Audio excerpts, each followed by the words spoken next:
Okay. So Lok Sabha ఎన్నికల నేపథ్యంలో చూసుకున్నట్టయితే ఇక్కడ ఈ పోలింగ్ కేంద్రం వద్ద చంటి బిడ్డతో సహా ఒక తల్లి వచ్చి ఇక్కడ ఓటేయడం జరిగింది. సరే తన మాటలో అడిగి తెలుసుకుందాం తన ఒపీనియన్ ఎలా ఉందనేది. అమ్మ చెప్పండి, చంటి బిడ్డతో సహా వచ్చిరు ఓటేయడానికి, ఖచ్చితంగా ఓటేస్తారా ప్రతిసారి? వేసానండి ఖచ్చితంగా వచ్చినప్పుడు. మరి చంటి బిడ్డతో వచ్చారు కదా, లోపల లైన్ లో నిల్చున్నారా లేదా? లేదు, ఫ్రీగానే ఉంది, సపరేట్ గానే ఇచ్చారు. ఏర్పాట్లు ఎలా అనిపిస్తున్నాయి? బాగున్నాయండి. మరి మీరు చంటి బిడ్డతో మీరు వచ్చిరు అంటే ఖచ్చితంగా నా ఓటు హక్కుని వినియోగించుకుంటా, ఓటు నా ఆయుధం అని.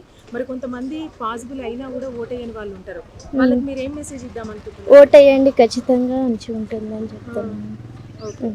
ఎట్లా అనిపిస్తుంది అమ్మ ఓటేషన్? పర్లేదు వేసాను, మంచిగా ఉంది, ఫ్రీగానే ఉంది. కొత్త ప్రభుత్వం వస్తుంది కదా, మరి ఏమన్నా కొత్త ఏమన్నా కావాలని కోరుకుంటున్నాం కానీ ఇంకా ఇప్పుడు ప్రభుత్వం ఎప్పుడు ఇదవుతుంది కదా మేడం. ఇవాళ ఏం చేస్తారు, చేసేది ఒకటి చేసేది, వేసేది ఒకటి ఉంది కదా, వేసేసాం. Okay. How is your feeling, sir? Yeah, good. Facilities, sir? Good, okay. Okay.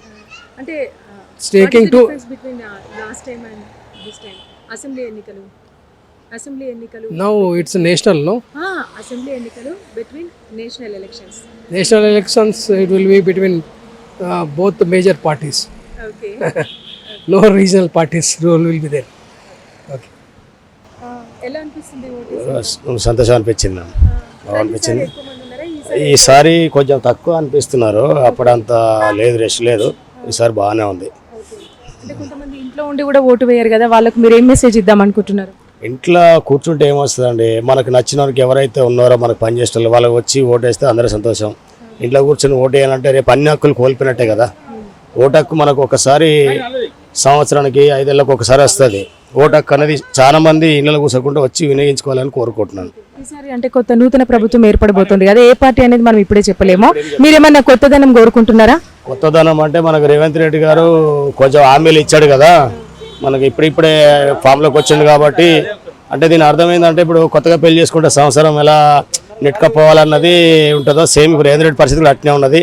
కొత్త ఇల్లు కాబట్టి కొంచెం చదువుకునే టైం పడుతుంది. చదువుకున్నాక ఆయన ఏదైతే 6 గ్యారెంటీలు ఇచ్చాడో అవి నెరవేరుస్తారని కూడా మొన్న హామీ ఇచ్చాడు. చూద్దాం, ఒక్కసారి గెలిపి చూద్దాం. ఓకే అమ్మ, ఓటేసారా? వేసామండి. ఎలా అనిపించింది అక్కడ భద్రతా సిబ్బంది కానీ ఏమన్నా లోటుపాట్లు ఏమైనా? లేదు, బాగుందండి, బాగుంది. ఎవరికి వేసారు ఓటు? సస్పెన్స్? అవునండి, చెప్పాం కదండి బయట, అంతే. ఇగో మీ పిల్లల్ని కూడా తీసుకొని వచ్చినట్టు? అవునండి, వాళ్ళు కూడా వేసారు ఫస్ట్ టైం. అవునా?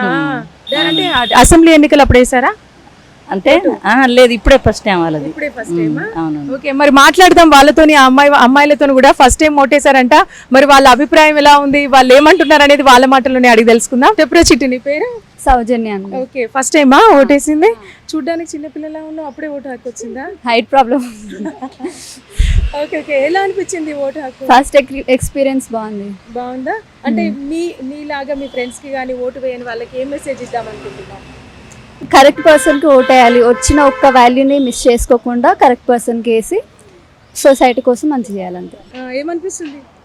చూస్తుంటే ప్రతిసారి ఎక్కువ మంది ఉన్నారా, ఈసారి ఎక్కువ మంది ఉన్నారా? ఈసారి ఇదే మంది ఉన్నారు. అంతేనా? జనాలు వెళ్తలేరా ఓటేయడానికి? ఎట్లా అనిపిస్తుంది తాత, ఓటేసిరు కదా? ఏమన్నా కొత్తదనం కోరుకుంటా ప్రభుత్వం నుంచి? కొత్తది ఏం లేదు, మాది పాతదే.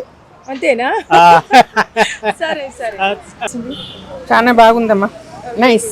ఓటు వేరే వాళ్ళకి ఏం మెసేజ్ ఇద్దాం అనుకుంటున్నారు? తప్పకుండా పోయి వెళ్ళాలి.